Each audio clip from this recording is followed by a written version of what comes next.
Right now. Right now. Right now. Right now. Right now. Right now. Right now. Right now. Right now. Because it's time to write now.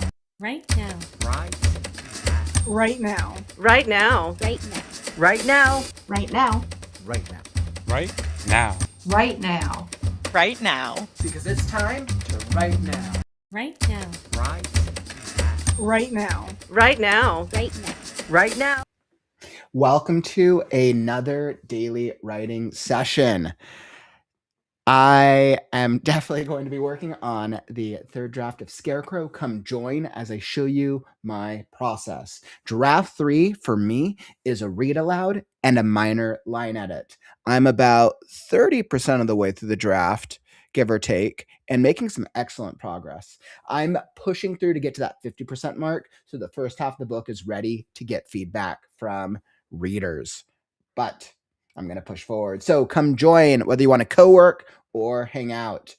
Let's see. And I have not been able to work on Scarecrow the last few days, so I'm definitely super excited. By the way, if you're new, welcome. I'm Kaufman, daily writing streamer, 710 consecutive streams and counting as we are coming upon 2 years of consecutive writing streams and many, many more to come. So let's get into it because I have my writing software all set up. Hey, what's up, Brooklyn? Hello, my friend. Like, hey, you're planning to do a Renegade event. Ooh, that's exciting. I don't actually know what is a Renegade event. I'm like, that sounds super cool. I'm just not sure what a Renegade event is. I would love to hear more about it. But it sounds, I want to be a Renegade.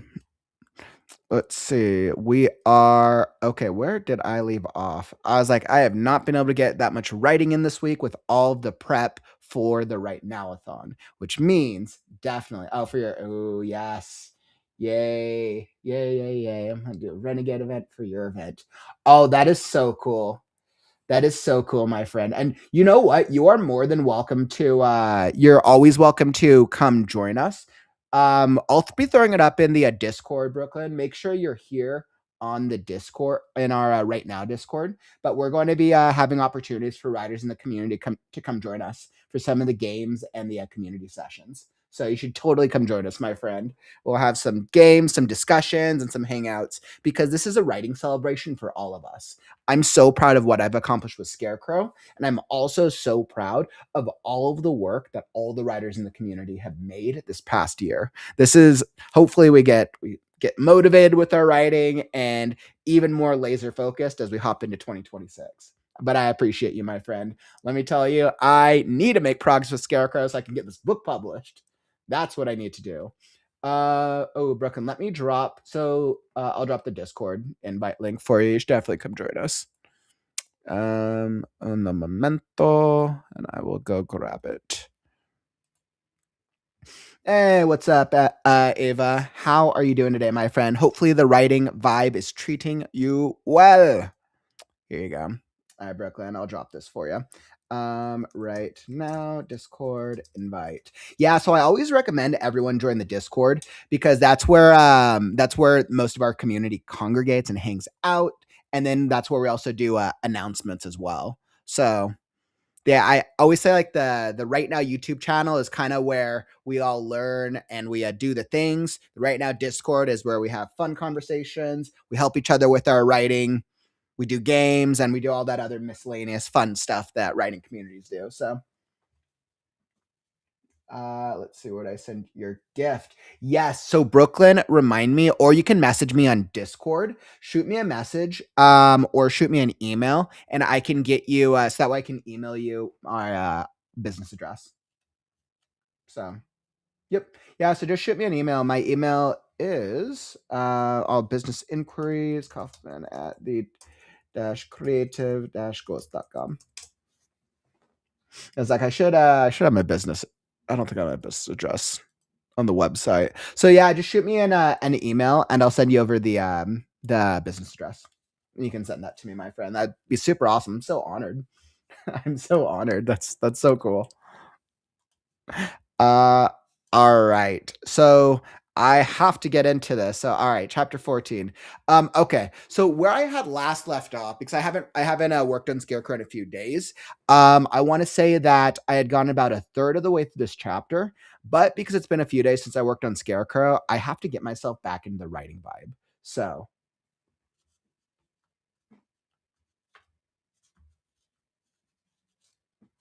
oh, that's so cool.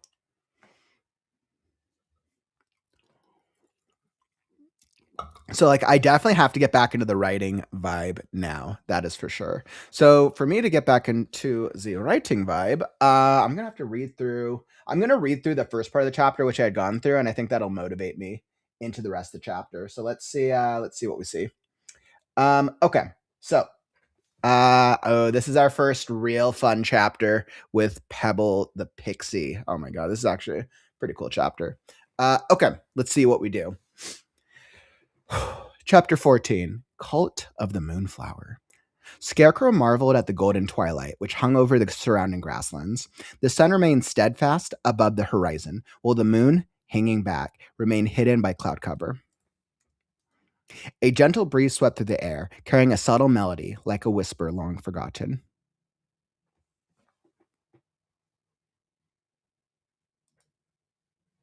The fields of crops and vegetables grew numerous on either side. The meticulous dirt trails held no weeds or stray rocks, and the dirt-drawn arrows stayed their compass.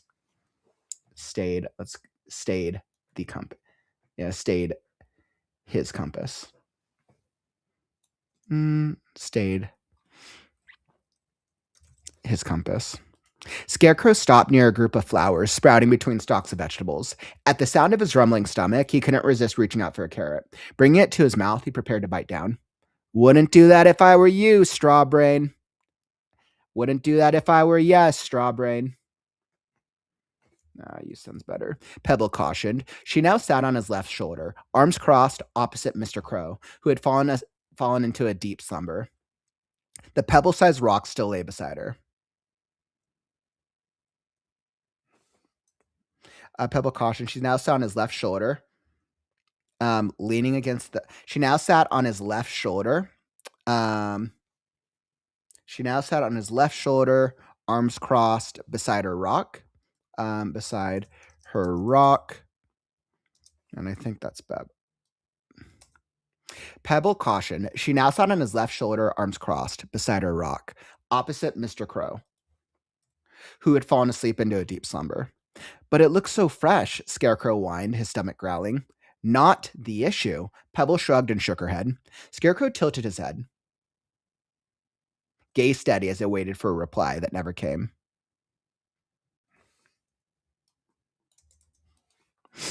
Finally, she threw her hands in the air. Fruit is scarce around here. All the more reason, not what I meant. She stomped on his shoulder. Dumb words. What I meant, she trailed off. Flinging his arm toward the bountiful crops of vegetables they had passed, he retorted, Doesn't look scarce. She shrugged. Not real food, just saying. Scarecrow rolled his eyes and took a bite out of the carrot. The sweet, crisp taste was delightfully refreshing. Was it that good, or was he that hungry? About to take another bite, a flash movement out of the corner of his eye caused him to spin around. Who's there? He cried out. The flowers and vegetables swayed with a passing gust of wind, carrying whispered melodies. Then silence. Glancing at Pebble, she shrugged again, muttering, What do I care? Scarecrow turned his attention to the carrot, but it was gone. He looked around. It was nowhere to be seen. Pebble only offered him an I told you so look, eyes wide, smirking. He sighed. Once they got to these gardens, he'd eat more. His stomach could wait. The deteriorating straw frame of his could not. He returned to the last arrow in the dirt and pushed on. Scarecrow marveled as they passed fields dipped in gold by the strange twilight. A gentle breeze blew past them. Pausing, if he listened hard enough, a hum of voices threaded through the silence. He looked around. They were alone. Just wind. He shivered. Turning his gaze to inspect himself, he lifted the front edges of his coat, growing concerned. If I don't get some straw or stuffing in me soon, I'm likely to fall apart, I think.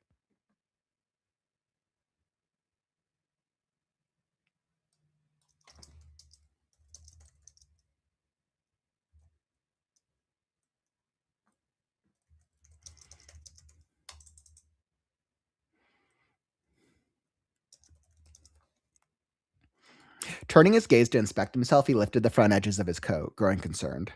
If I don't get some straw or stuffing in me soon, I'm likely to fall apart, I think. Pebbles snorted. Good luck finding those around here. Might as well shove some dirt up your straw pipe and call it a day. Scarecrow stopped. There's no straw or stuffing in the gardens? No, why would there be? With a scratch of his head, he shrugged.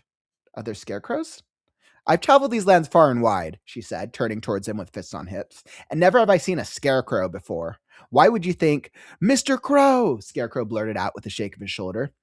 And save the younglings, the crow squawked as he shook his head awake, half-open eyes landing on them. I thought you said there was straw or stuffing in the gardens. Food makes dirt and gardens grow? The bird cawed, eyes blinking rapidly as if it all made sense. Pebbles slammed onto her side with a bout of laughter. In between fits of hysteria, she blurted out, Straw brain and bird brain, burn in duo. Scarecrow clenched his fists, refraining from shoving the crow away. Okay. Let's just get to these gardens and we'll figure out what to do next. In a sudden change of demeanor, Pebble hopped to her feet. We're already in the gardens.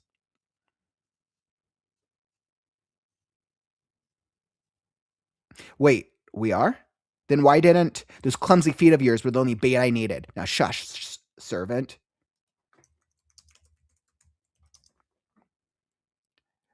Oh. Those clumsy feet of yours were the only bait I needed. Now shush, servant, she whispered and paused, raising an ear to the air. Listen. Scarecrow scanned the fields for any sign of life. The vegetables and flower beds cast long shadows, blanketed only by the golden twilight glow of the parting sun. A soft breeze swept through the air, carrying a subtle melody. That's not just me, Scarecrow said with relief. I heard that before. Set us free, Mr. Crow murmured, gently rocking his head back and forth. Pebble squatted down, head low. They're here. A gust of wind. Hello? Scarecrow asked the breeze. Welcome, weary travelers, greeted a whimsically petal-soft voice from ground level. Scarecrow stepped back as a vibrant sunflower rose from the earth, its petals the colors of honey, pale dew, and crimson twilight, lifted in a lilting bloom. Two elongated petals shaped its eyes, golden disc pupils shimmering with regal beauty. Its stems twisted into hands and legs, their ever-flowing form shifting, hinting at a mutable nature. Hello, Miss Flower, Scarecrow offered breathlessly, audio in awe. May I say your radiance is stunning. I am the golden sunflower, Scarecrow. No less, no more.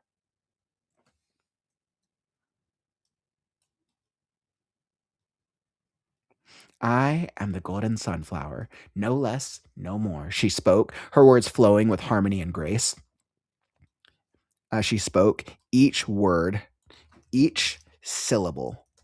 She spoke, each syllable flowing with harmony and grace. Crows love flowers, Mr. Crow chirped. With legs extending, the golden sunflower rose to the crow's height. With legs extending effortlessly. With vine, let's go with, I think I said vine.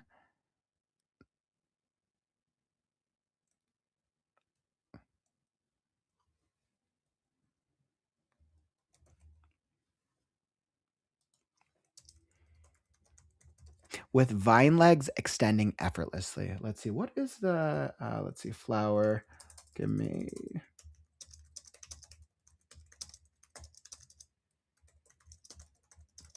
All right, I think I have to. So it's because I'm speaking to the base of it.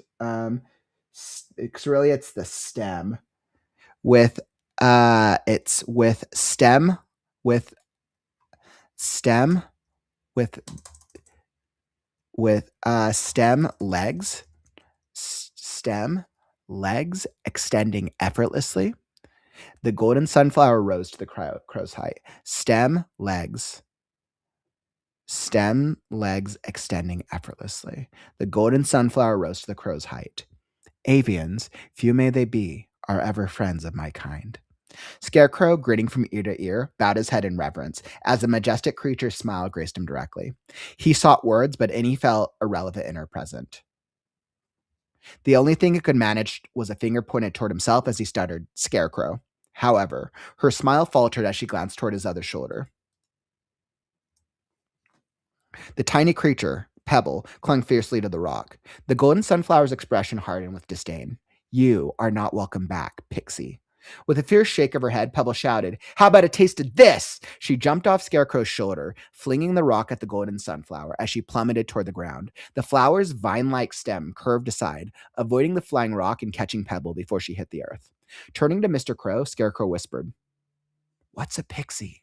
His feathery companion shrugged. Screaming from within the golden sunflower's grasp, Pebble cried, "Slaves, attack! Rip that sunflower to shreds!" Scarecrow leaned over. "What's a slave? I thought we were servants."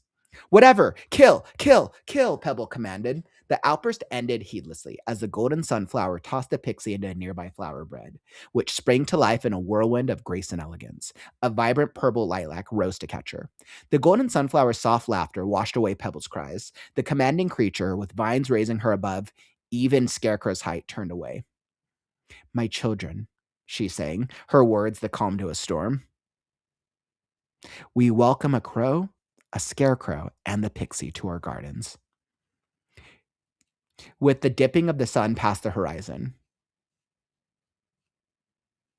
Actually, she's saying, "My children," she's saying, her words the calm to a storm. "We welcome a crow and the scarecrow and a scarecrow to our gardens."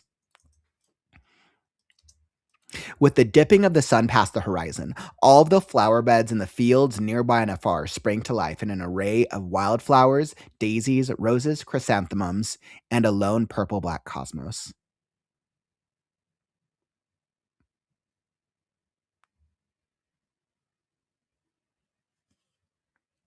As the clouds passed, the moon showered the fields with a celestial glow. Scarecrow looked around in awe at the countless flowers gazing up at him. Fear, wonder, and intrigue filled their petaled looks.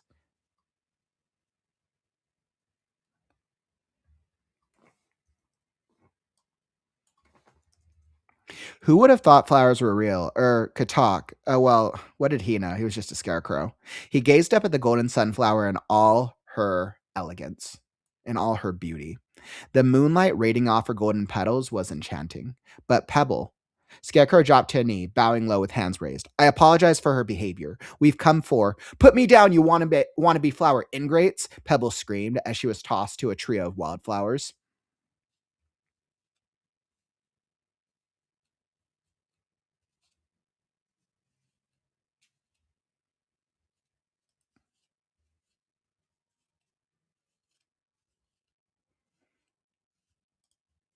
Okay. "Put me down, you wannabe flower ingrates!"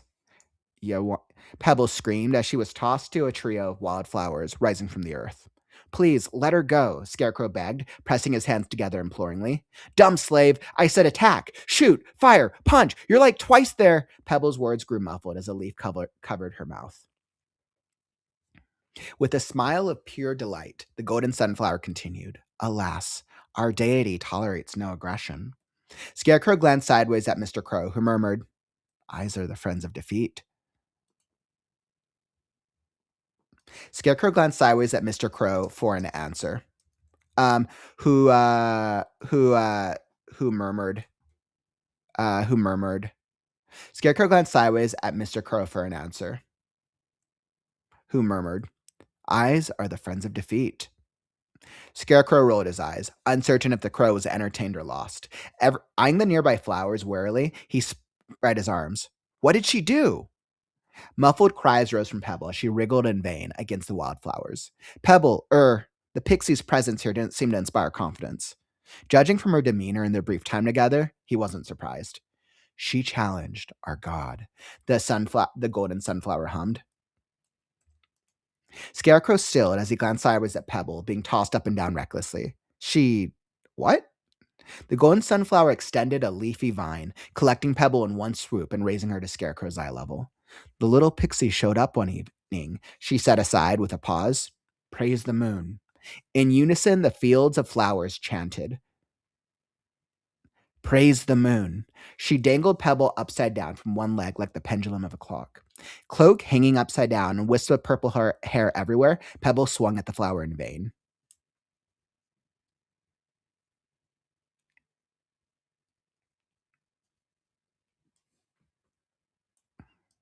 Continuing with harmonious elegance, the golden sunflower whispered,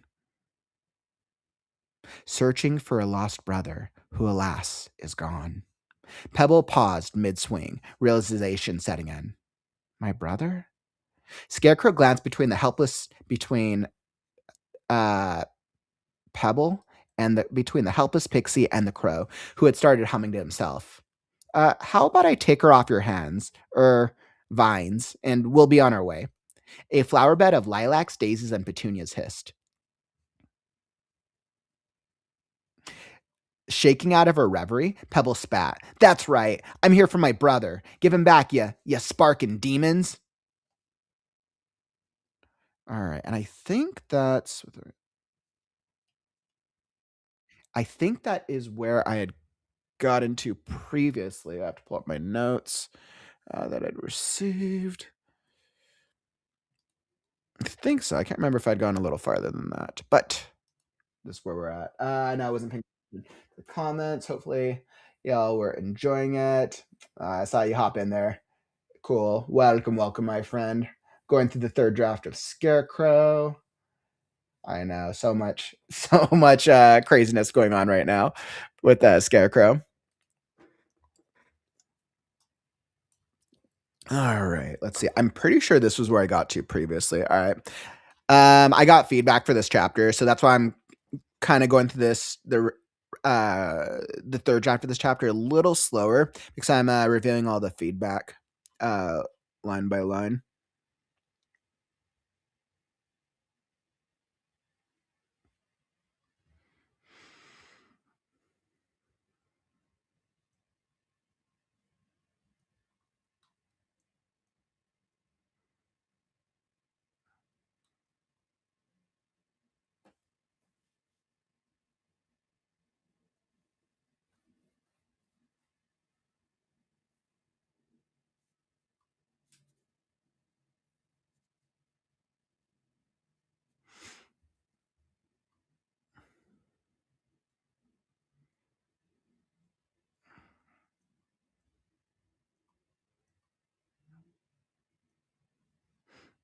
All right. I did that.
That's awesome. That's awesome, Brooklyn. Let's see. A flower bed of lilacs, daisies, and petunias hissed.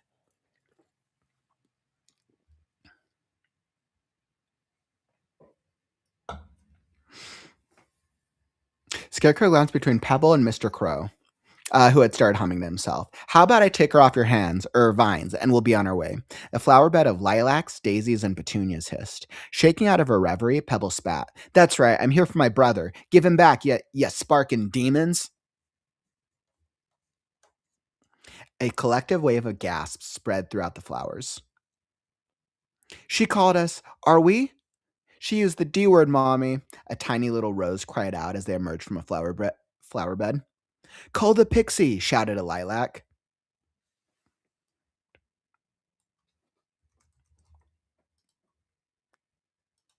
With a raised hand, the golden sunflower spoke. The gardens welcome all. A melodic, okay, with a raised hand, the golden sunflower spoke. The gardens welcome all. A melodic hum rose from the depths of her petals, from the depths of her petals.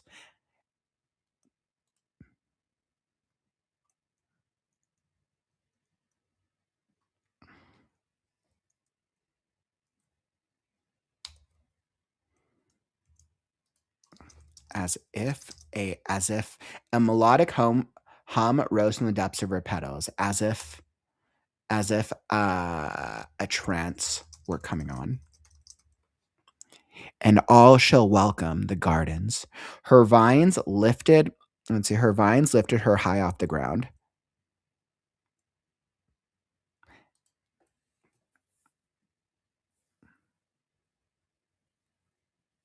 Her vines lifted her high off the ground as she raised her disc to the moonlit sky, petals gleaming beneath the vibrant stars. Let's go. Vines lifting her high off the ground. She raised her discs to the moonlit sky, petals gleaming beneath the vibrant stars. Vines lifting her high off the ground, she raised her disc to the moonlit sky, petals gleaming beneath the vibrant stars. It's all right. I feel I can do better. I was like,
all right, let's go.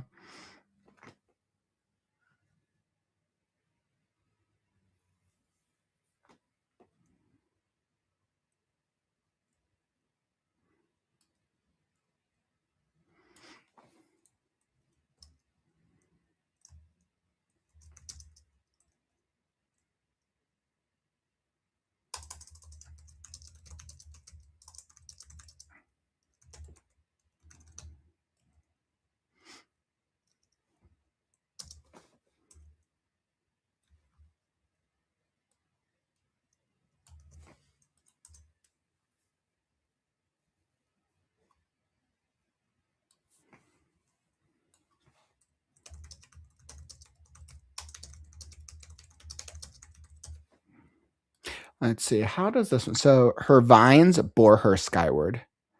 The vines bore her skyward. Disc to the moonlit sky. Because we're using skyward. The vines bore her aloft. The vines lifted her up high. The vines lifted her up high. Discs to the moonlit sky. Her petals high. The vines lifted her high. Up now. I think up sounds better. Disc to the moonlit sky. Her petals gleam beneath the stars. I think that's a little better. I was trying to do that in one sentence, but I think this just sounds slightly better.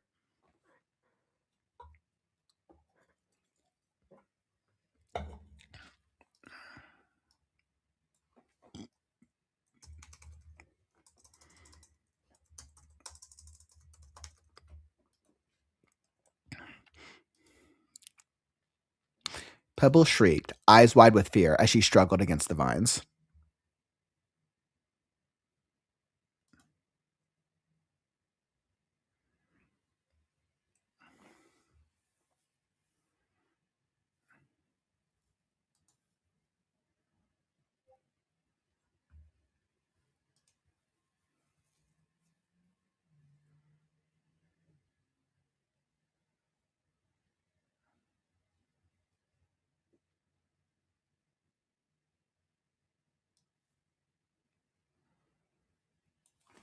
Let's go Pebble, but I howled, eyes full of fire. Eyes full of fury. Eyes full of fire.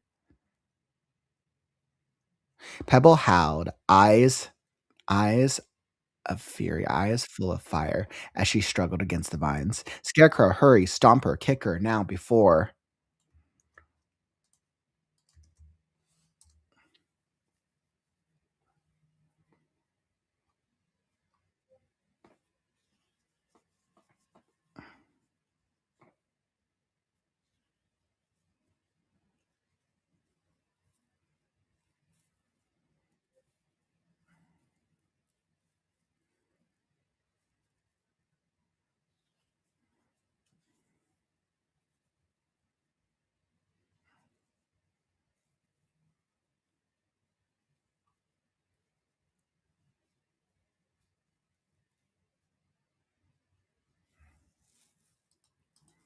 Let's go blazing. That's a good word.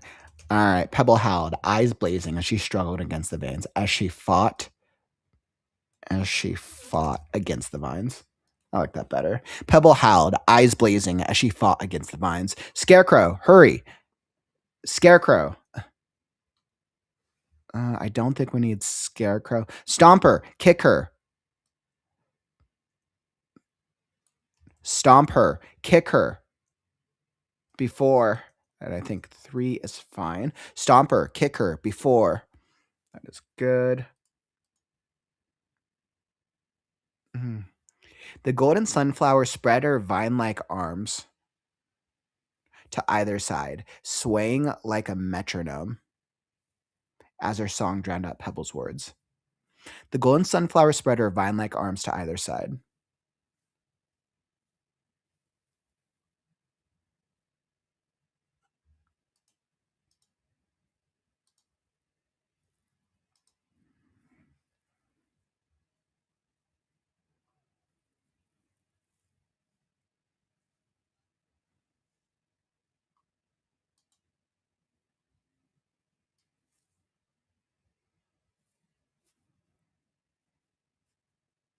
The golden sunflower spread her vine-like arms to either side, swaying like a metronome. The golden spread her vine-like arms to either side, swayed like a metronome, and drowned out. Yeah, I guess that this one was probably better. The golden sunflower spread her vine-like arms to either side, swayed like a metronome, and drowned out Pebble's words. With song. Yeah, I think that is better. Let's see.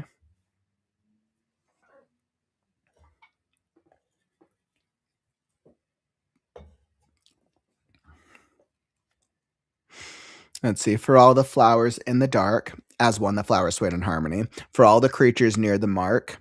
For all the beasts who feel the spark. The vegetables in every field near and far spring to life. Tomatoes, cornstalks, cabbages, and carrots rolled around as vine-like limbs emerged. Moon shall set us free. Ever the growth in the forests start.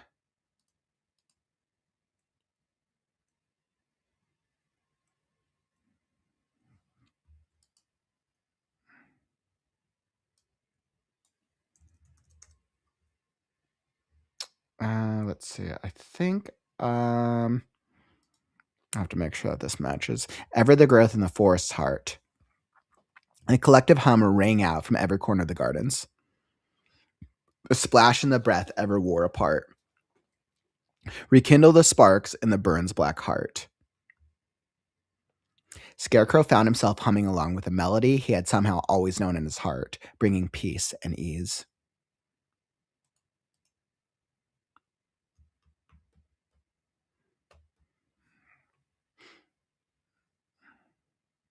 Scarecrow found himself humming along with a melody he had somehow always known in his heart, bringing peace and ease.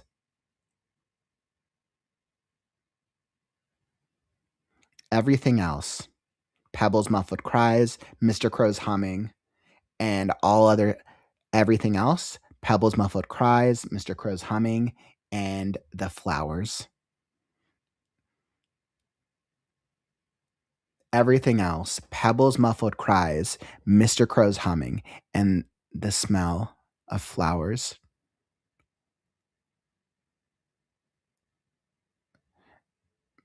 Scarecrow found himself humming along with a melody he had somehow always known in his heart, bringing peace and ease.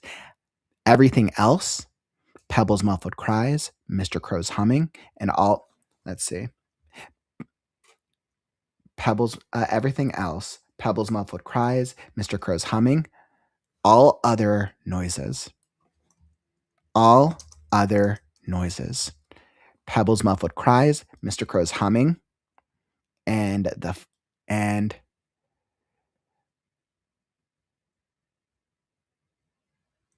the echoes of the night. All other noises, Pebble muffles cries, and Mr. Crow's humming. And Mr. Crow's humming were swept away.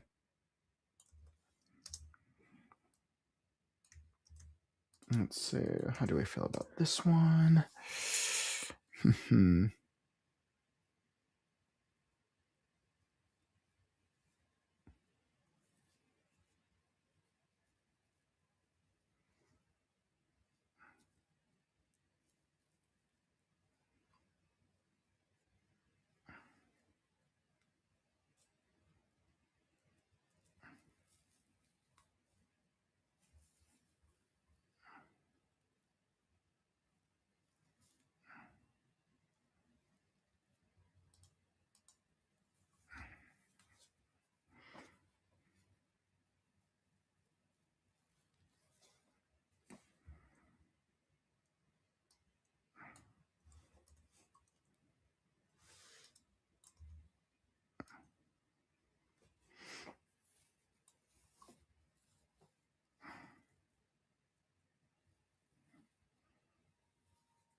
I like that. I think that is stronger.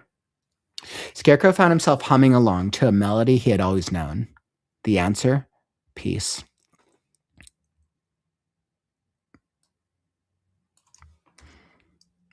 I think peace answered is better. Scarecrow found himself humming along to a melody he had always known. Peace answered. Pebble's muffled cries and Mr. Crow's humming were swept away. Let's see. Let us gather beneath the decree. In the lands the last will be when the moon sets us free. Her molten honeydew eyes washed all his burdens away, like the first drops of a passing rain.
All right, let's go. Demons.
Hey, what's up, crazy? Welcome, my friend. I know this line. I have the mention of the demon. Although technically, there's only one demon.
Yeah, I'm like playing around with this like sentence because this is a really important sentence, and it's like it's a transition.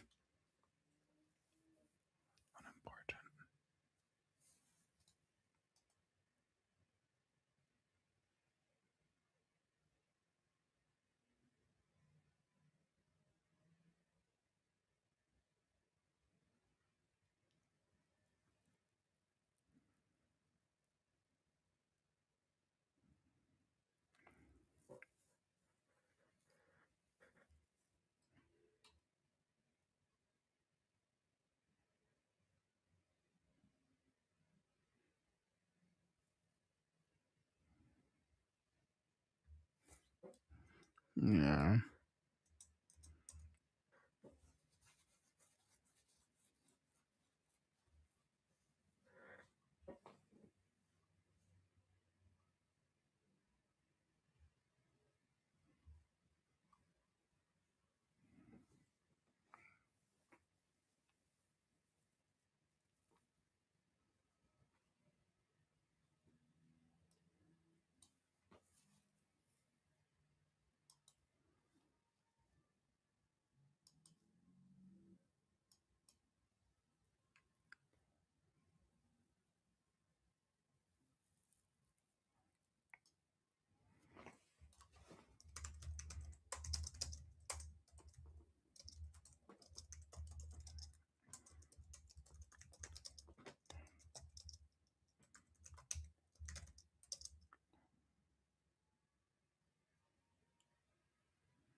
Yeah, so it's like it's really interesting. I'm like kind of going back and forth on if this is enough. So essentially what we have is we have the golden sunflower who's basically singing this it's basically her ability as her song puts them into a trance. And the trance, it's all for a reason that's explained shortly. But essentially, her music puts she's kind of like a siren in a sense. This ability is kind of like siren like. It basically puts them into a trance, and as a result, Scarecrow loses track of time. I rarely do this in this. Not actually, this is a very might be one of the only instances where I pass time, and I have to show that time is passing. Scarecrow doesn't lose track of time like this very frequently, but this is very much an ability based effect, and I have to make sure that it's like clear enough here. That's it, crazy. What do you say? Yeah, I'm kind of like playing around with wording. I was kind of playing around with the wording of it. I'm kind of going back and forth on if it works. Um, the weights his soul had been burdened with for so long were now unimportant.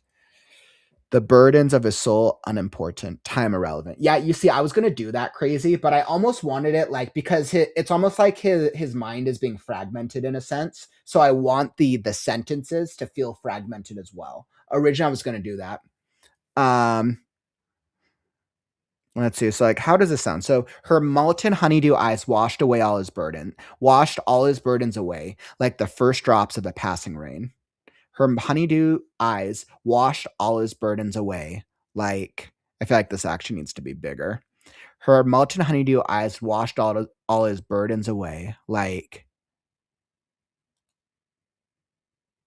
let's see. Let's see. How can I make this bigger?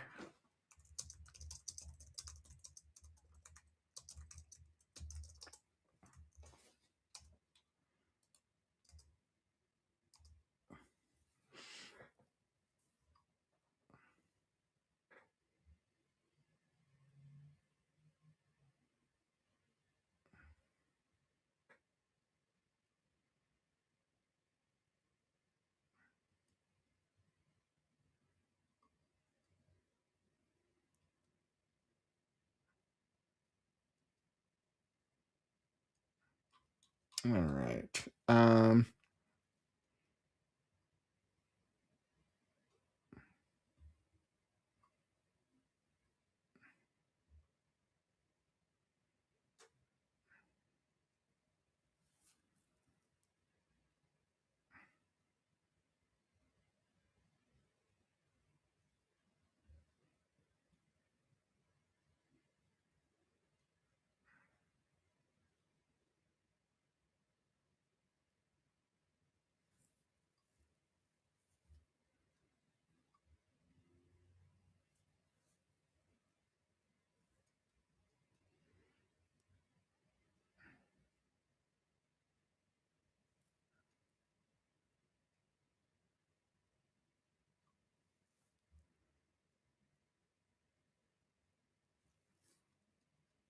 Yeah, so I'm asking if this is work. I think this is.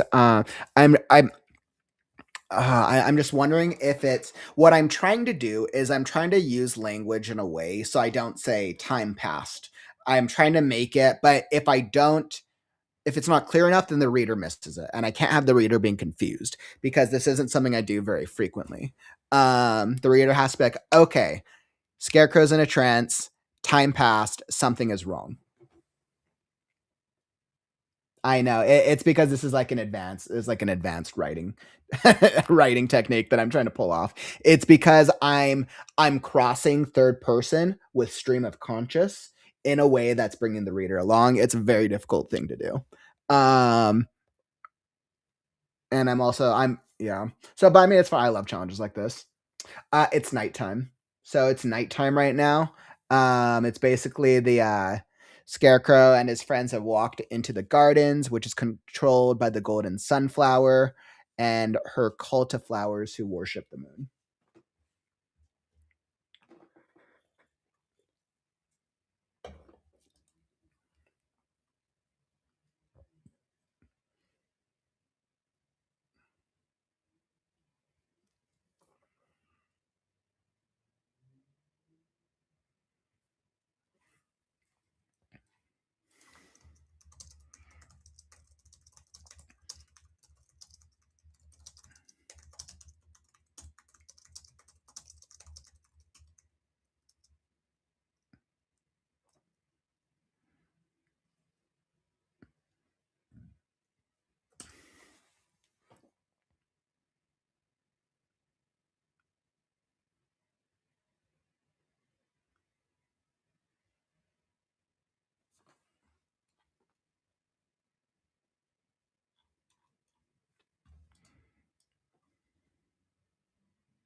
Hmm. No, because it's still the majority of this chapter takes place at night. So it's yeah, the sun isn't rising because the majority of this chapter takes place at night. It's because he's days have passed and he doesn't realize it.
Yeah, actually, I think I like this, actually.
Okay.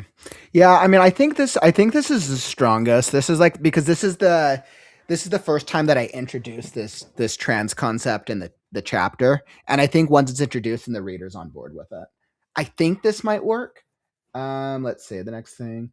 Maybe the temperature of the air, maybe the position of the moon, not sure. Or depending on the season, the trees could be full, but then later have nothing. I don't know.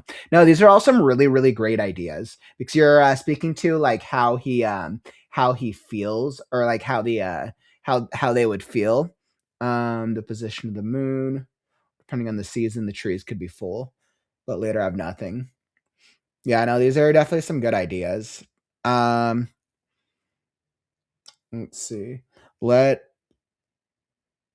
let's let's see if it works or not.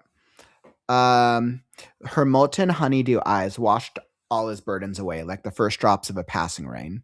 Freedom, absolution. Death, demons, and destruction faded away. The burdens of his soul grew distant, unimportant. Time, irrelevant. Praise the moon.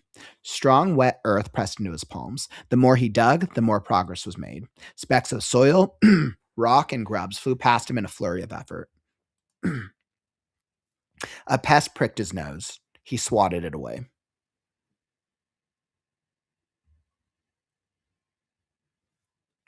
On his hands and knees, a half-dug hole beneath him grew wider and deeper. It had to be perfectly cylindrical. His fingers felt strengthened with each handful of soil that he clawed out. A pest tickled his nose, but it didn't bother him. He glanced up at the moon, studying its perfect design.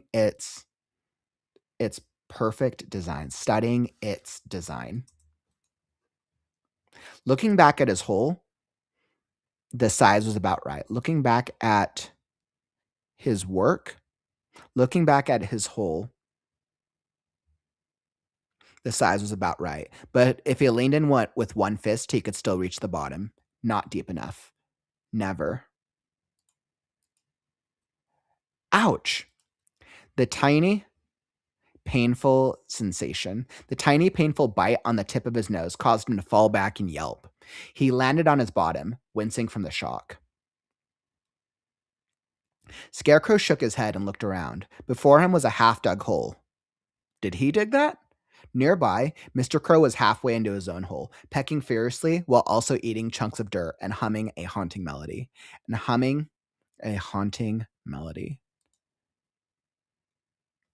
Why did the tune, why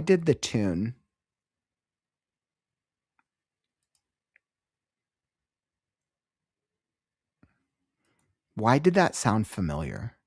Maybe he should hum it too. He shrugged.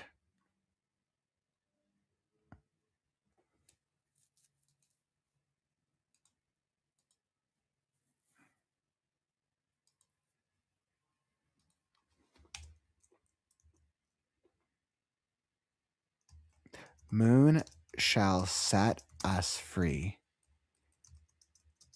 He chanted alongside. He joined. he joined. He chanted, joining Mr. Crow in song.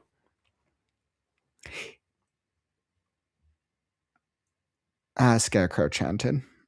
Scarecrow. Moon shall set us free, Scarecrow chanted, joining Mr. Crow in song. He shrugged and returned to his hole. There is only one way to master the moon's design. The soft, subtle song in his heart soothed and eased all of the pain.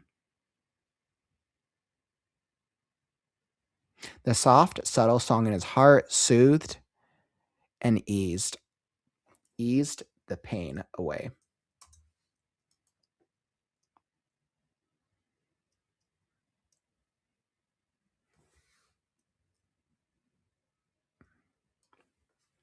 The soft, subtle song in his heart pushed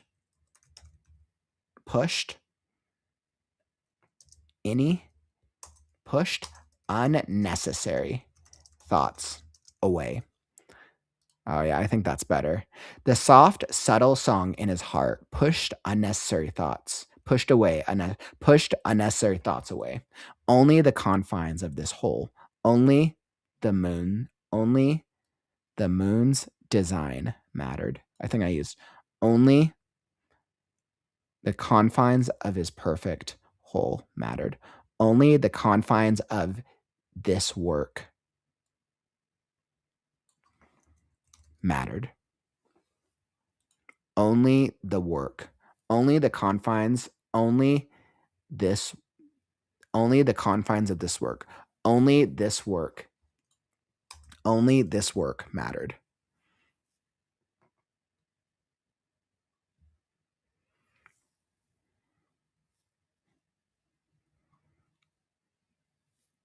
In no time at all, he was waist high into its depths.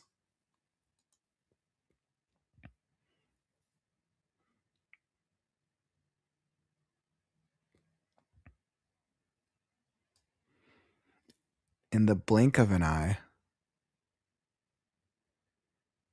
In no time at all. In the blink of an eye. This one's kind of overused, isn't it? In the blink of an eye.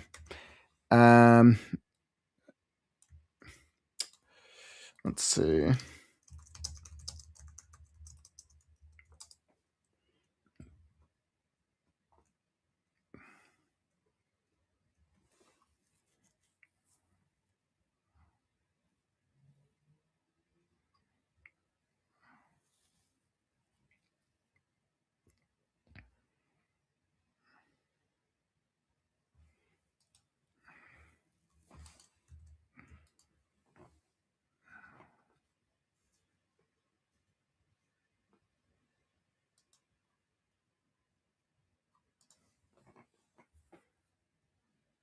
Yeah, in no time at all, he was waist high in its depths. Was this the same hole? He shrugged.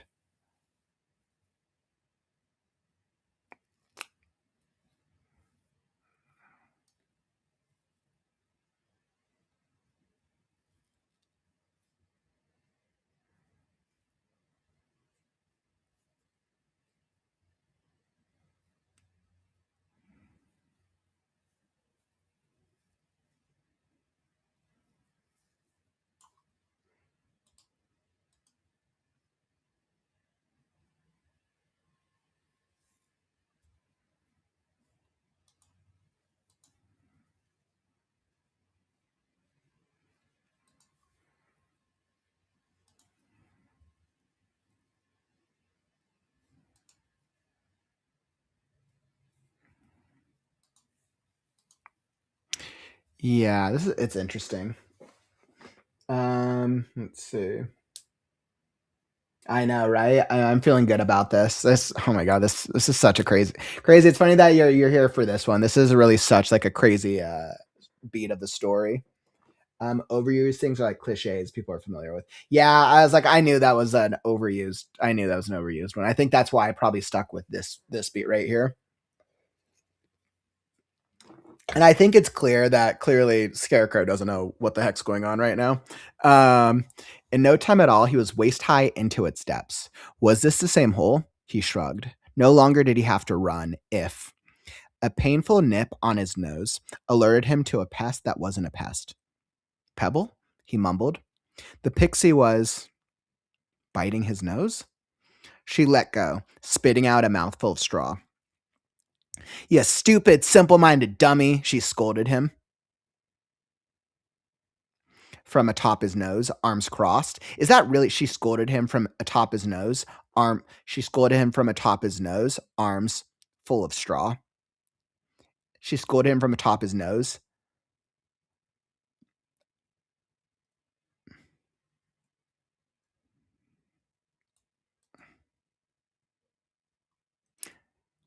Is that really the plan? To become a mindless vegetable for the rest of your life?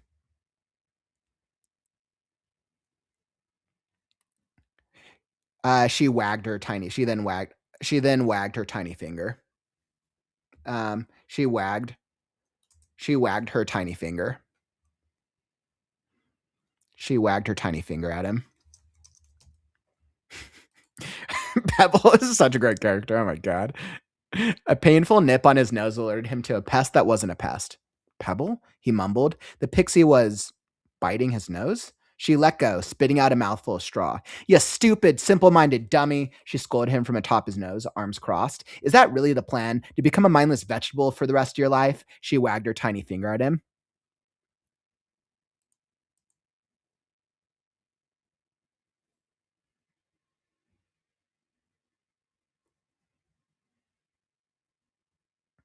Leave me be, Pixie. I'm Scarecrow mumbled, unfamiliar with his own words. I'm looking around. I'm confused. I actually don't even know what a pixie is. I've known you for leave me be. Leave me be, pest. Leave me be, pest. I'm Scarecrow mumbled, unfamiliar with his own words. I think leave me be, Pixie. I'm Scarecrow mumbled, unfamiliar with his own words. I'm looking around. I'm confused. I've known you for all of 3 days. That's not surprising, Pebble muttered. I think I ought to use muttered. No. Didn't we just meet yesterday? You've been digging holes for 3 days, Pebble cried, arms raised high in frustration. He shrugged, feeling an urge to please the moon. And returned to excavating his earthen hole. The earthen hole. Feeling an urge to please the moon and return to excavating the earthen hole. I know, crazy. I would love doing an audio. It'd be so much fun. When I do the audiobook of Scarecrow, I will have so much fun doing it. The only thing I'm not sure if I'm going to do yet is if I'll get somebody to read the female POVs. I kind of go back and forth. I haven't decided yet, but I will definitely have fun doing the audiobook for Scarecrow. Oh my goodness. Scarecrow's going to be the best audiobook you guys could ever hope for. Oh, you think there should be something more with her wagging after wagging her finger? Oh, that's interesting. Let's see. Wandering. So that's a good call out. Why do you think that?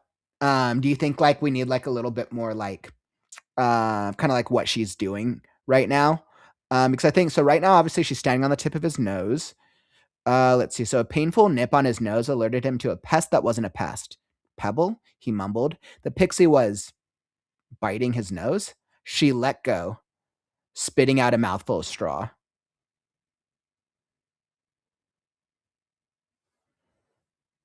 You stupid, simple-minded dummy, she scolded him from atop his nose, arms crossed. Is that really the plan, to become a mindless vegetable for the rest of her life? She wagged her tiny finger at him.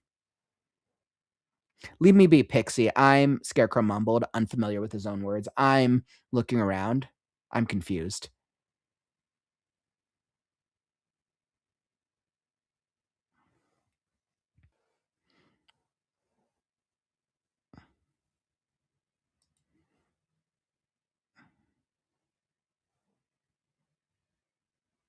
Mm.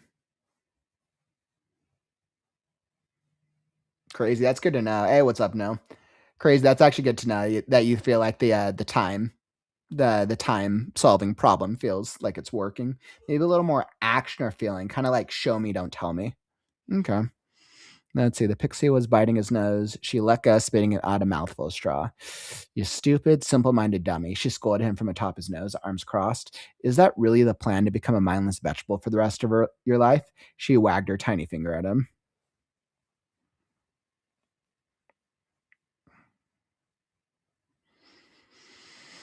Hmm.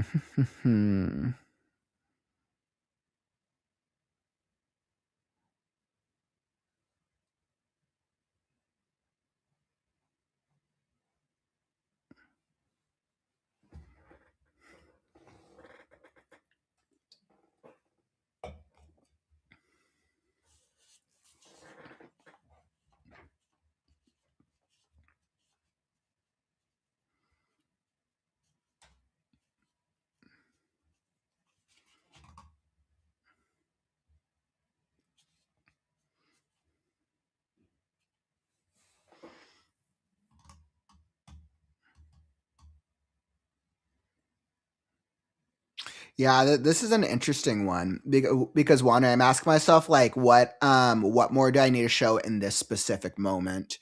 Because I think right now there's, I asked myself like, what am I trying to show? Really, it's about Scarecrow is confused, and Pebble is trying to bite him, trying to snap him out of this trance. Hmm.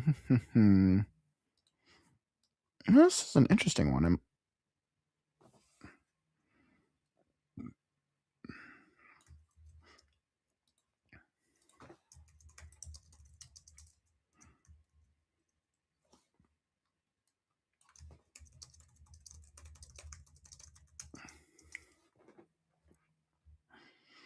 Hmm.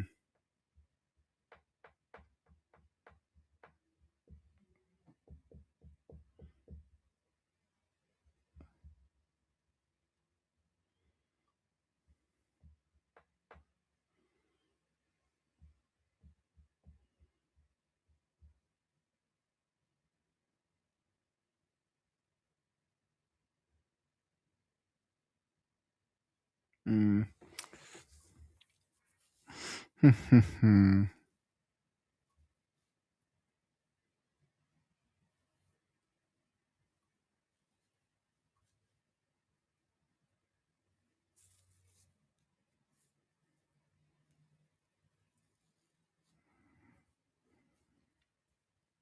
Yeah, so I think what I could do, if I'm like looking at this, I think what we can do is we can probably shorten and solidify her dialogue without making it feel like it's so on the nose. I think that would so on the nose.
Hmm.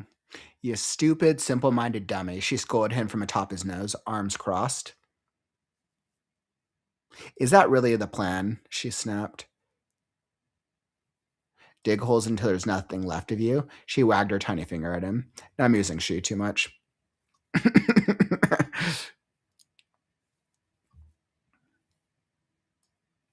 Let's go. We'll throw in Pebble here. Pebble, you stupid, simple-minded dummy. Pebble scolded him from atop his nose, arms crossed. Is that really the plan? She snapped. Dig holes until there's nothing left of you.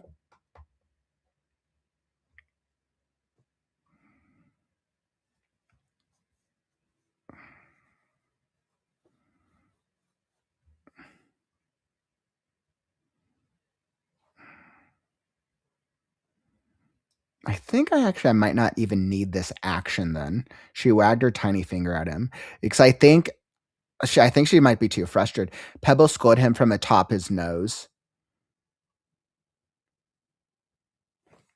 Actually, you stupid, simple-minded dummy. Pebble scolded from atop his nose, wagging a tiny finger at him. Is that really the plan? She snapped. Dig holes until there's nothing left of you.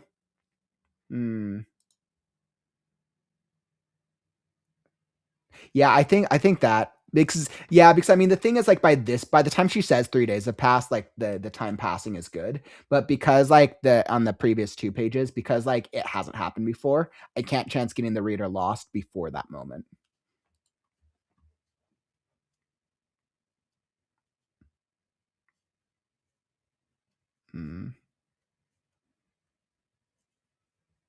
I mean, I think yes. I mean, I think the upside, right? So you're just seeing an excerpt of it, but I really appreciate all feedback. I think all feedback is good feedback, as long as it's delivered in a way that is kind and clear. But I think any observation is always helpful, and then I like to take everything and I kind of filter it through what I'm thinking. Yeah, you're actually like made me realize like I'm almost wondering if her wagging the finger is really necessary because I think she's in such like a moment. Pebble scolded him from atop his nose. I don't even know if I need the action.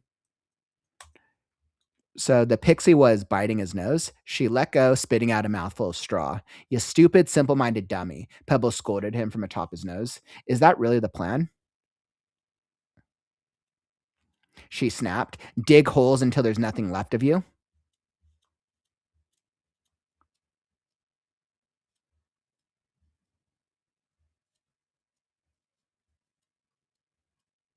I think that does work a little better, actually. I think that was a good call out wandering. I was like, I don't think that extra action is necessary. And I think I can let the dialogue do the work with this section right here.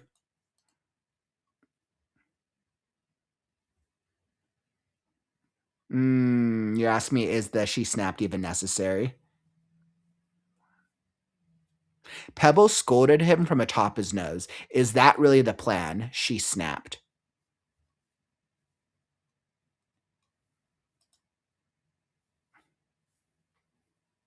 Actually, I think we can do this a little better. The pixie was biting his nose. She let go, spitting out a mouthful of straw from atop his nose. Actually, that's a good from atop his nose because I need to clarify that she's standing on top of his nose. She let go, spitting a mouthful of straw from atop his nose.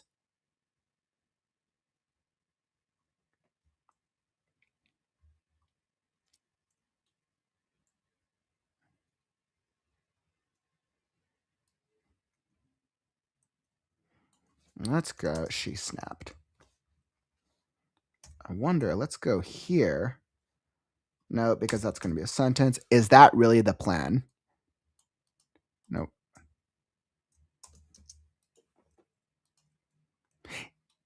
So what if we do this? So, all right, the pixie was biting his nose. She let go, spitting out a mouthful of straw from atop his nose.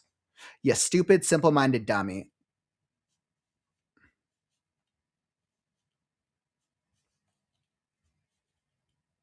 She snapped. They're kind of using she and she there. The pixie was biting his nose. She let go, spitting out a mouthful of straw from atop his nose. You stupid, simple-minded dummy. Pebble snapped. Is that really the plan? Dig holes until there's nothing left of you? I think this is it. Because I was like, I could go she snapped or Pebble, but I think Pebble makes it less. I think this is better. Thanks for the advice, wondering. That was a really good call out, by the way. Much, much appreciated.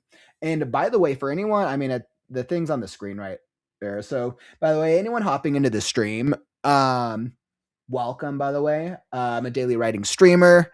I do with over 700 consecutive streams and counting. The goal is to help writers with the writing process. And as you can see, I've been working on Scarecrow for some time on the writing streams. I appreciate all feedback is good feedback. So much, much appreciated. We do all types of things here in the Write Now community to help writers with finishing their books and getting through the process. From workshops, fiction contests. We have our end of year writing festival. The WriteNow A Thon is next weekend. It's going to be epic. But if you want to be alerted when we go live, make sure to tap that follow or subscribe button and you'll know. All right, back to the Scarecrow. I'm like loving this chapter, by the way. This is such a fun chapter. All right, let's see. Leave me be, Pixie. I'm Scarecrow mumbled, unfamiliar with his own words. I'm looking around. I'm confused. I've known you for all of 3 days. That's not surprising, Pebble muttered. Didn't we just meet yesterday? You've been digging holes for 3 days, Pebble cried, arms raised high in frustration. He shrugged, feeling an urge to please the moon and return to excavating the earthen hole. The pest jumped up the bridge of his nose. The pest jumped up, let's see, I think. The pest jumped up the bridge of his nose and approached his right eye. Why did pests have purple hair? Did all pests have purple hair? Did all pests have purple hair? She punched him in the eye. Scarecrow yelped and fell onto his back. Begone, Pixie, before I call you. He rubbed his eye in pain, realizing that the words coming out of his mouth weren't his own.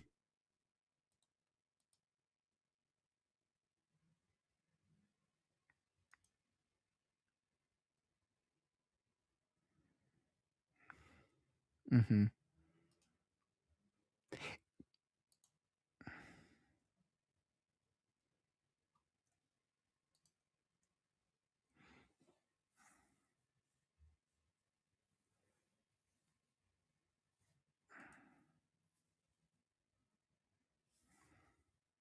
All right, and then I know in the last iteration, I think I added words here. Begone, Pixie, before I call you. He rubbed his eye in pain, realizing that the words coming out of his mouth weren't his own.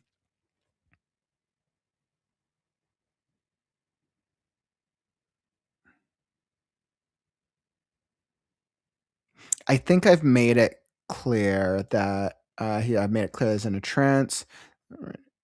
He was before such a divine presence.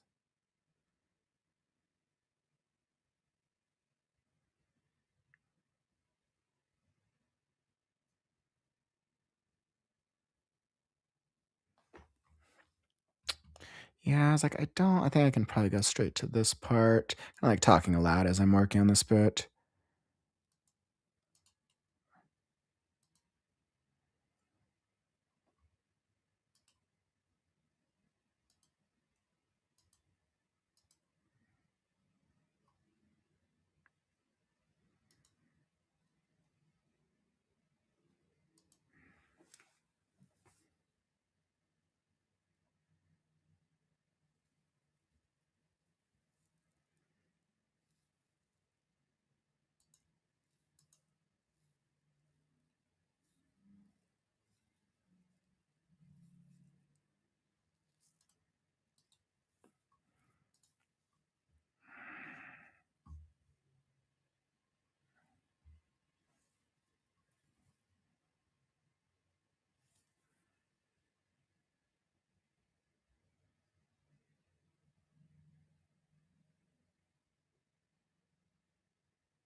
That's a good point.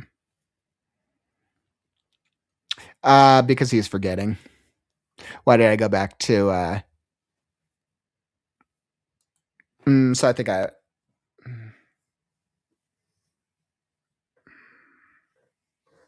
he shrugged, feeling an urge to please the moon and turned to excavating the hole.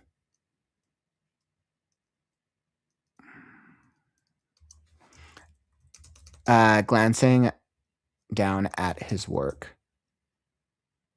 The moon's light bathed him in its essence.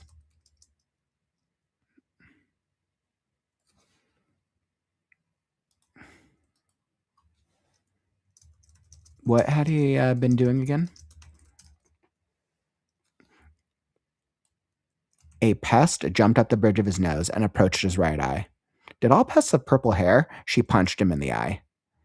Okay, so we had this moment where he's talking, and then he literally almost like kind of forgets about her in the moment. Let's go a melody. Let's go here, and I think that'll make this a little clearer, actually. A breeze swept through the air, carrying a subtle melody for all the flowers in the dark. He shrugged, feeling an urge to please the moon and returned to excavating the earthen hole. The moon's light bathed him in its essence. What had he been doing again? A pest jumped up the bridge of his nose and approached his right eye. Did all pests have purple hair? She punched him in the eye. Scarecrow yelped and fell onto his back. Yeah, I think that makes it a little clearer. That was a really good call, Crazy. That was a really good call out.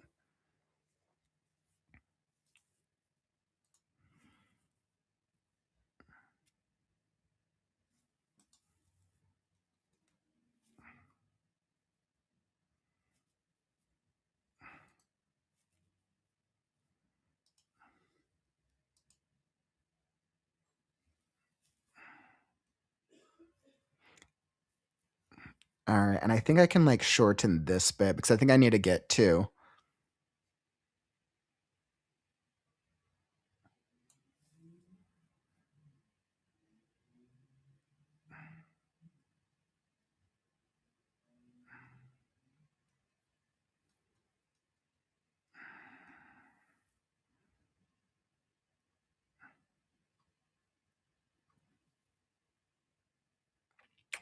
All right, so I think what I did was I think I've jumped around this a little bit.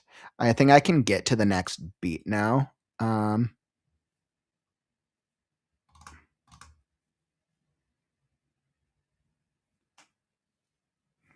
right.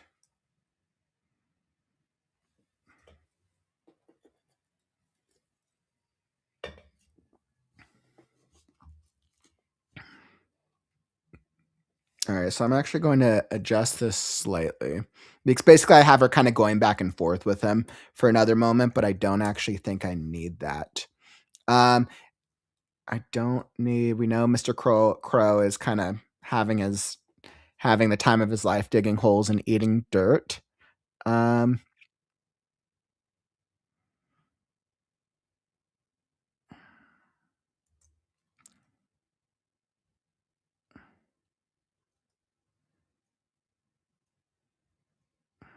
I don't think we need this. I think this is actually a good moment where I can shorten down on this beat. I think we've already made it clear that Scarecrow is under a trance. I think this is. I think what happened was I needed to show the environment that was going around, but I think we're gonna hop ahead slightly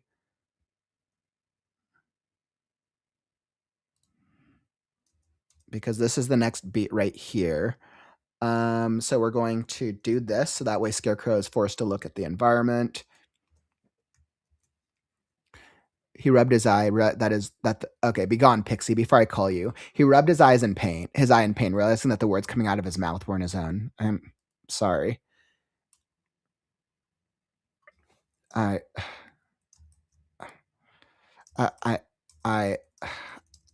I'm sorry.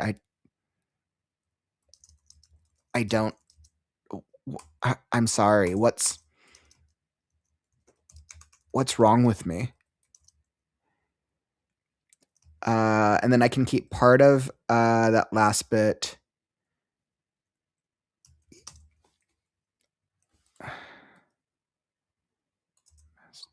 I'm sorry. I'm sorry, pest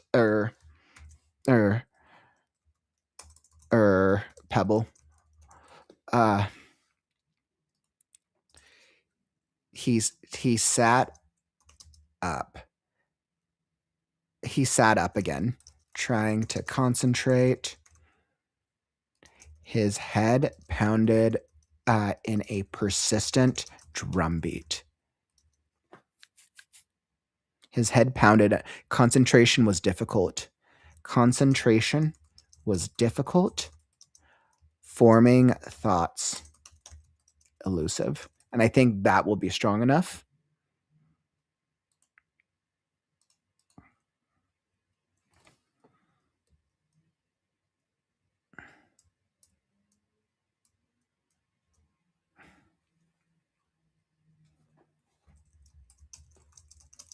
Are you listening? The past pebble.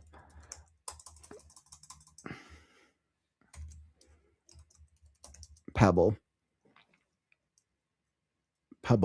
shouted.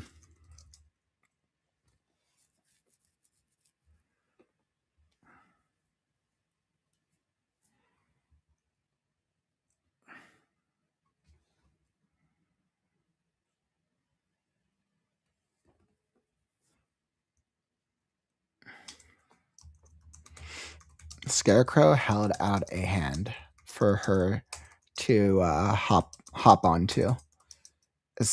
As he Scarecrow glanced down at her, clinging on. Actually, he's not gonna. Scarecrow glanced down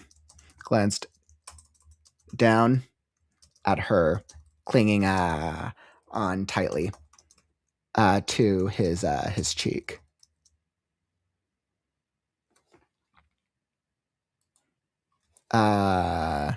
But suddenly, her eyes widened, spotting something in the distance.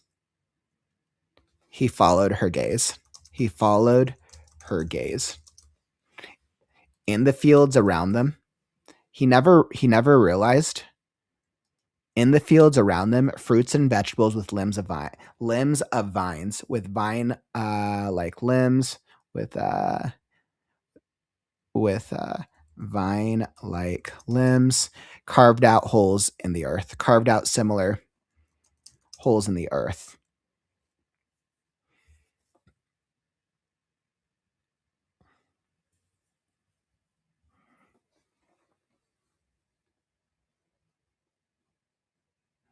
My friend said, "Hey, what's up, Francisco?" My friend sent me this idea where each first letter of each chapter in a book spells out a word. Oh, that's a good idea. That's actually a really cool idea. That'd be really cool to try to plan something like that.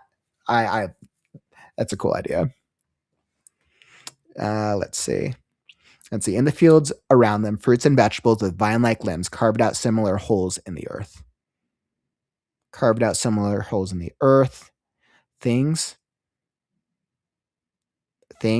too dark to things, too distant things, too things, too far away to see at night, were lifted in and out of the holes. But beneath the moon's hypnotic glow, those things were unimportant. Flowers. In the fields around them, fruits and vegetables with vine-like limbs.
I wonder if that will work.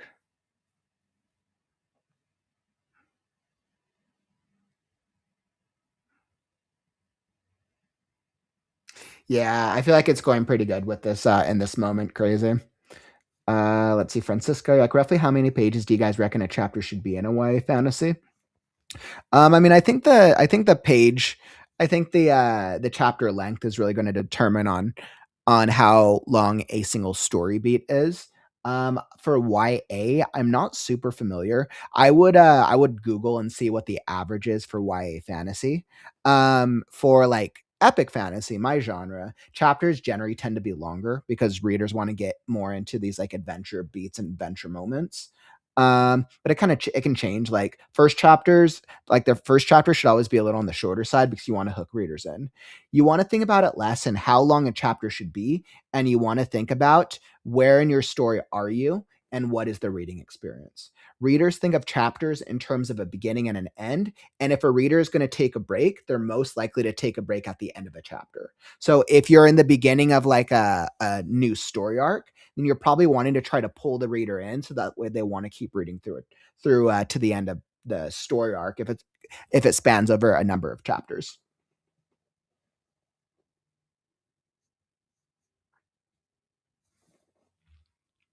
Crazy. Are you seeing this one right here?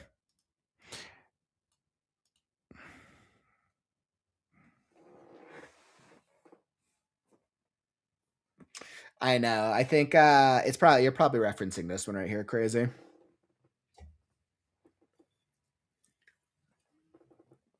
Mm-hmm. I think it's because I'm trying to show. I haven't really shown the environment that's happening around them. Um, and I know I need to. I should probably save this. I should actually probably save this for when he actually comes more out of his trance. You're actually absolutely right about that. I think I just need to get to. I need to get to what Pebble's actually pointing at. I wanted to show the area because I think it's important, but I don't think it's important in this specific moment. I'm going to show. I need to show it a little later. I'll come back to that because I need to save it.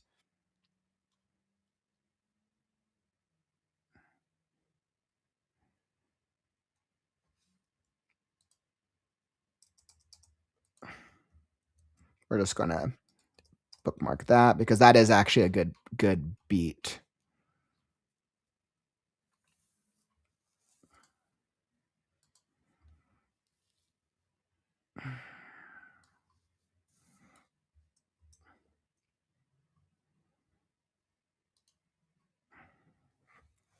Scarecrow glanced down at her, clinging on tightly to his cheek. Suddenly, her eyes widened, spotting something in the distance. He followed her gaze. And then this will go here. This will go after, since I have that beat now. Scarecrow followed Pebble. We don't need this. Scarecrow followed her tiny finger, her tiny finger, until his eyes locked on the disc-like molten honeydew eyes of the golden sunflower.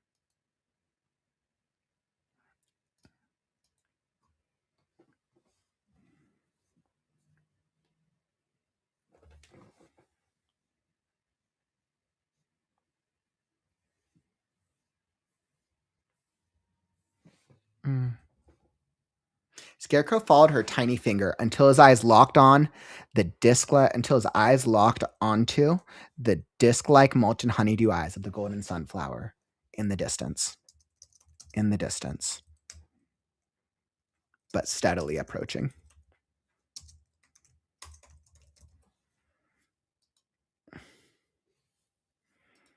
Scarecrow followed her tiny finger until his eyes locked onto the disc-like molten honeydew eyes of the golden sunflower in the distance, but steadily approaching. Ranks.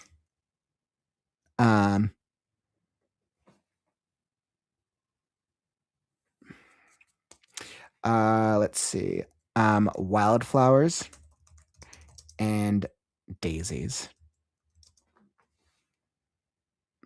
Glided. Daisies glided across the ground on either wildflowers and daisies. A score of wildflowers. Now let's go. Wildflowers and daisies. Glided through beds of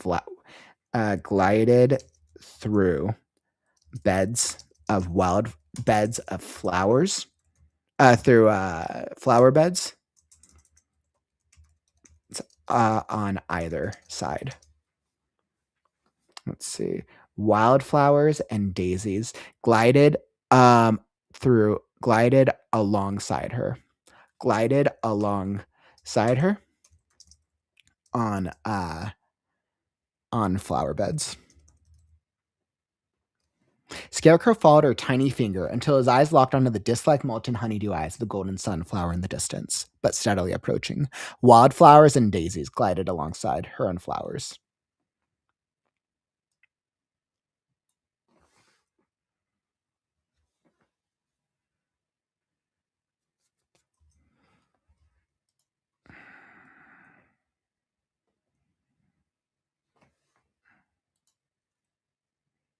Scarecrow followed her tiny finger until his eyes locked on the disc-like molten honeydew eyes of the golden sunflower in the distance. Wildflowers and daisies glided alongside her on flower beds. The melody grew louder. As their approach neared. The melody grew louder as their approach neared.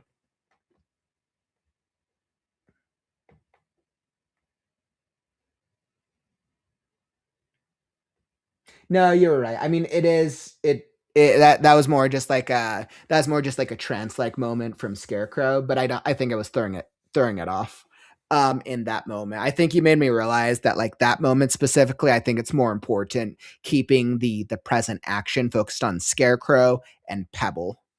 I might have to like go back to the beginning of this beat and adjust like that the reader knows like the landscape, because right now the reader knows that Scarecrow is digging a hole, Crow is digging a hole nearby him, and Pebble is trying to kick him out of his trance, but we don't really know what's going on around them. I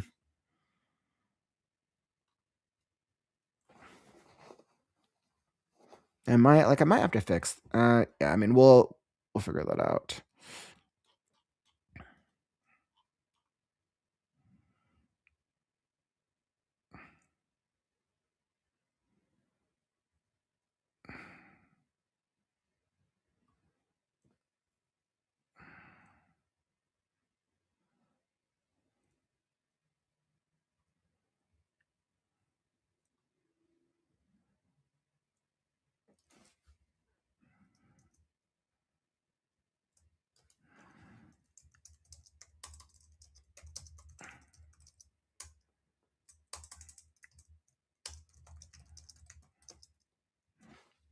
All right, so I think I'm actually going to split up this description because I think the reader needs to know some of this. I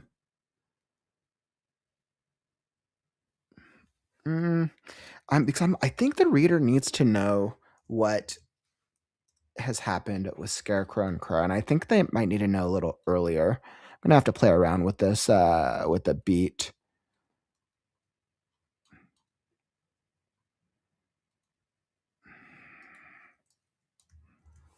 I think I'm gonna move that here in the Scarecrow.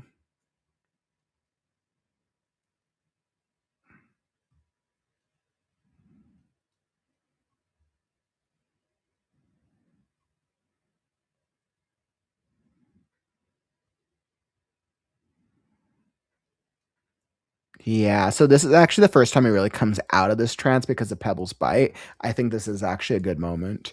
I think the reader does need to know that basically it's not just Scarecrow and Crow, that basically all these fruits and vegetables with vine-like limbs are also digging out similar holes.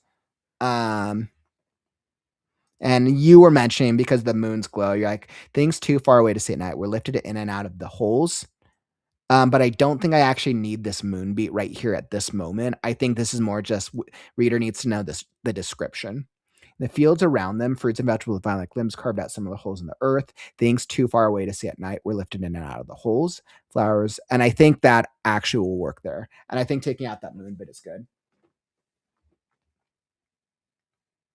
Yeah, but I think because I'm like trying to find the right moment for it because like I'm already playing around with like stream of conscious, so it's like I'm trying to get it just trying to find the right flow. But I think this works.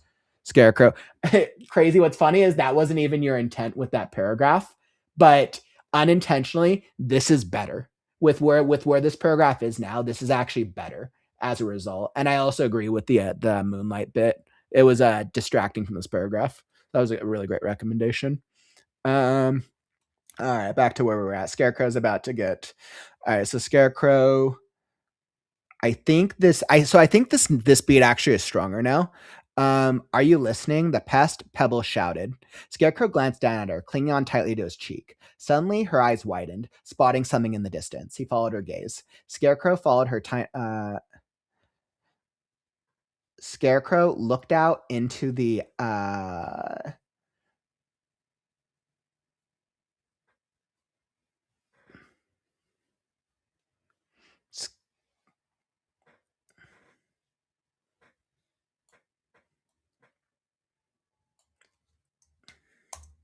Scarecrow, let's see, we can probably go. He followed her tiny finger until his eyes locked onto the disc-like molten honeydew eyes of the golden sunflower in the distance. Wildflowers and daisies glided alongside her on flower beds. On flower beds of celestial radiance.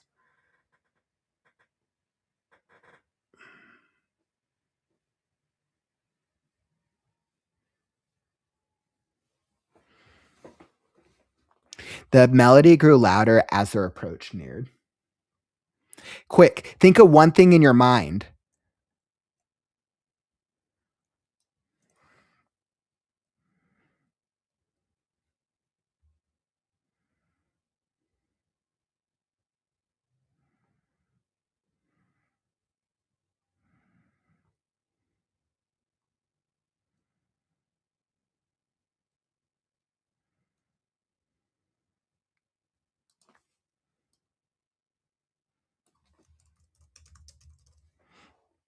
Louder, yep. So I think that's better.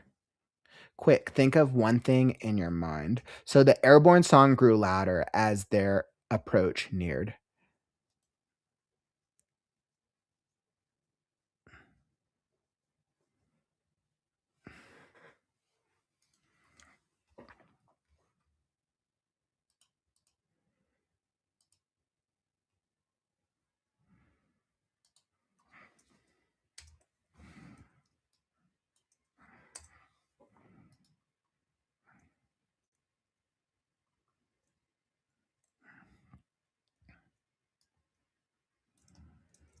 He felt a sharp sensation on his cheek.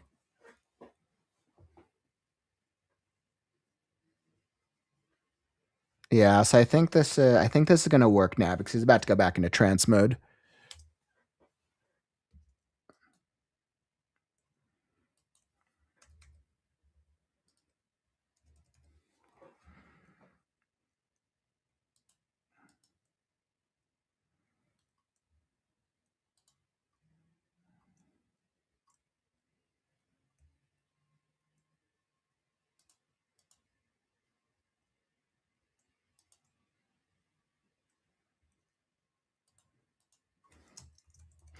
Pebble's frantic voice continued.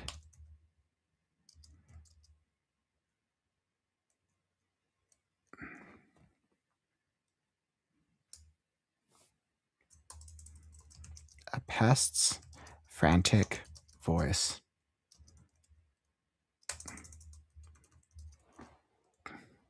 cried out.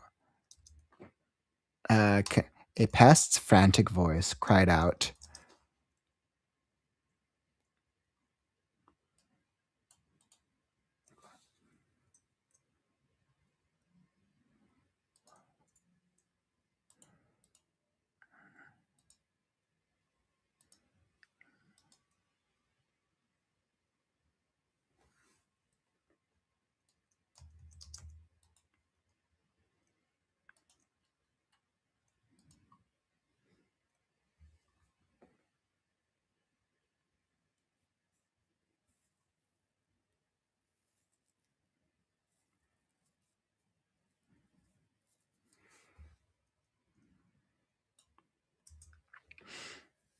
Interesting. So I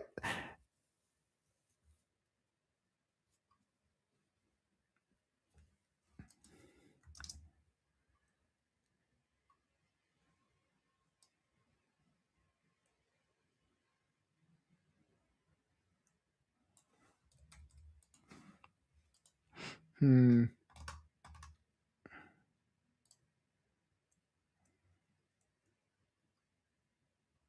Yeah, I know. I'm trying to make it kind of like split off with this. I'm like, a pest frantic voice cried out that you love or hate. Quick. Okay, so let's see how this actually sounds because this is I use a lot of M dashes.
All right, so I think yeah, so it's like crazy. I was asking myself that as well. It's like, do I need to something that you love or hate? I was asking myself if I need to have something or if this is clear enough. Hey, what's up, John? Welcome. If it tries to convey urgency, why split the sentence? Is it? Yeah, so it's actually part of this character moment, John. You actually come into like a very like a very high action moment. The character is basically caught in a trance, and this song that's becoming louder is basically pulling him back into the trance. So I'm doing it in a way where his friend, the pixie, is trying to break him out of it, but she's basically her words are kind of being drowned out by this song that's pulling him back into the trance. So like, let me see how it, from the beginning of this beat, let's see how it sounds. Um, okay. Begone, Pixie, before I call you. He rubbed his eye in pain, realizing that the words coming out of his mouth weren't his own. I'm sorry, Pest, Pebble. He sat up again, trying to concentrate. His head pounded in a persistent drumbeat. Concentration was difficult, forming thoughts, elusive. Are you listening? The pebble shouted. Scarecrow glanced down at her, clinging on tightly to his cheek. Suddenly, her eyes widened, spotting something in the distance. He followed her tiny finger until his eyes locked onto the disc-like molten honeydew eyes of the golden sunflower in the distance.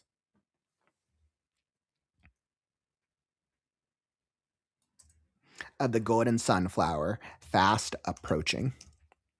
Wildflowers and daisies glided alongside her. Wildflowers and daisies glided alongside her on flower beds of moonlight. I was like, okay, I don't know if this works or not, but that does sound cool. The airborne song grew louder.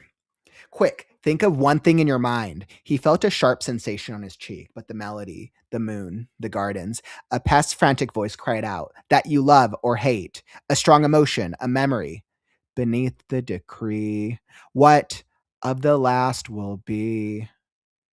You, moon sets us free. And italics is for the song, so I think that's clear. Love. Yeah, it's interesting. This is like this moment is very interesting. I'm like, I think it does work. But I'm doing a lot of this. Like I'm using M dashes and ellipses very heavily. And that's usually a big no-no. So I have to ask if it might be relying too heavily on ellipses. Um Let's actually, instead of making this fragmented, because I am doing a lot of ellipses, let's make her what you. Let's make each of these what you. And let's make each of the what you love. Let's do that. And this way I'm only relying on the ellipses for the song bits, and I think that won't feel a past voice. Something that you love. Something that you love or hate. A strong emotion, a memory.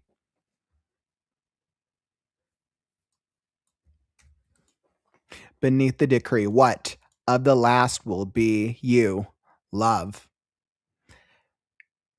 I think it doesn't have her being as cut off now because I'm just having her being shorter sentences, but I think I think it's stronger this way. It's just interesting.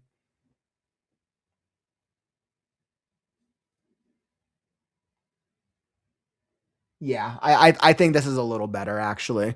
Less reliance on the ellipses, and I'm only doing the ellipses with the song. So we'll see. We'll see what when this gets sent off to an editor. We'll see what the editor says. Editor's gonna be like, no ellipses. I'm an editor, so I know that's what I would say. Unless they're absolutely necessary.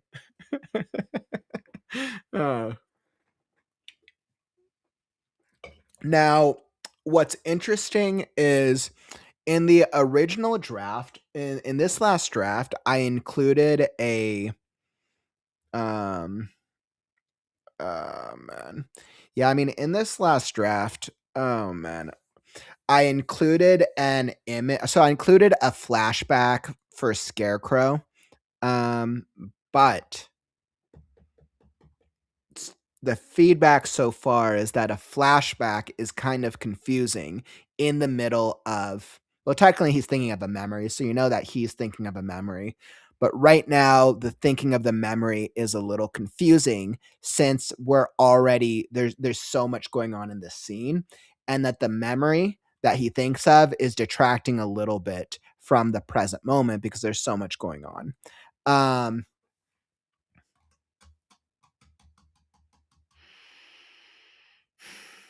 I had to think about this one because I do like the memory being here, but I'm gonna have to probably get reader feed. I'm gonna probably have to get reader feedback.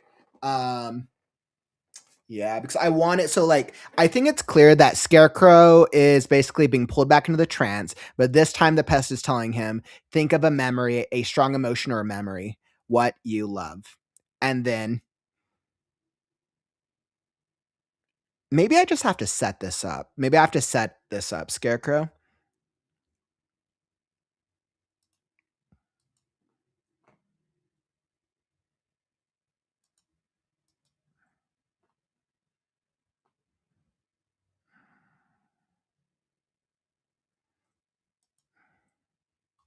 Maybe I just have to set this up.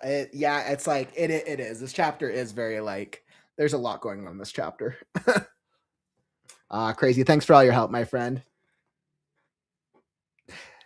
Very much appreciate you, my dude. Hopefully Writing Vibes treating you well, and as always, appreciate you joining me on the Scarecrow journey this evening.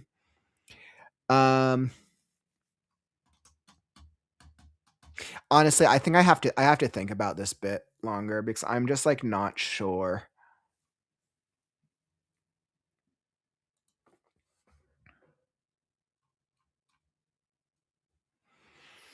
Because either I have to have a strong setup that like, okay, this is a memory. Or like the memory, it just might be too much to have a memory within a within a trance chapter. Like, so like there's already a lot going on. So Scarecrow, I've already made it clear that Scarecrow has no sense of time. He's basically in a trance. And he's basically discombobulated. Yeah. But actually, on that note, though, I actually do feel pretty accomplished with what I've done today. And we've been going about 2 hours, so I think I'm actually going to call it. I feel like I've gotten a good amount done. That I'm taking a little more time with this chapter because I'm responding to feedback, which is really good feedback. And especially this is the chapter I'm giving away as the newsletter chapter, so I'm like, this chapter should be as good as possible. But I think right now I'm about think I'm about 60. I'm about 70% of the way through the chapter. I have a couple more. I have about 3 to 4 more story beats. But yeah, so I'm going to come back to this. But yeah, everyone, thank you so much for joining me today. We definitely got a little bit of a longer writing sesh, and I feel like this chapter is really coming out firepower. So definitely really, really good. Much, much appreciated, my friends. I definitely feel like I love getting all your feedback and hearing the things that work, the things that don't work, as I'm working through the 3rd draft of The Last Scarecrow. If you want to know more, once again, go check out Last Scarecrow. It's linked down in the YouTube description, the website. If you want to know more about the book, dark fantasy, action adventure, Wizard of Oz meets Alice in Wonderland. Told at the end of the world. So definitely a fun little read, and coming to a bookstore near you soon. And I will be back tomorrow for another daily writing sprint. Make sure that you join us next week and for the WriteNow A Thon, our epic end of year celebration. It's going to be bomb.com. And most importantly, if you enjoyed the stream, tap that like button. Help us show the algorithm that writing streams are cool.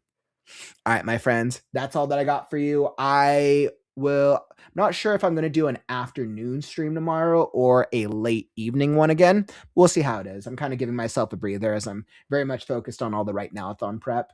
So, but yeah, unfortunately, that brings you to the end of the stream. Don't forget, words are wind, but stories are forever. I'm Kaufman, and I'll catch you on the morrow. Stay creative, writers.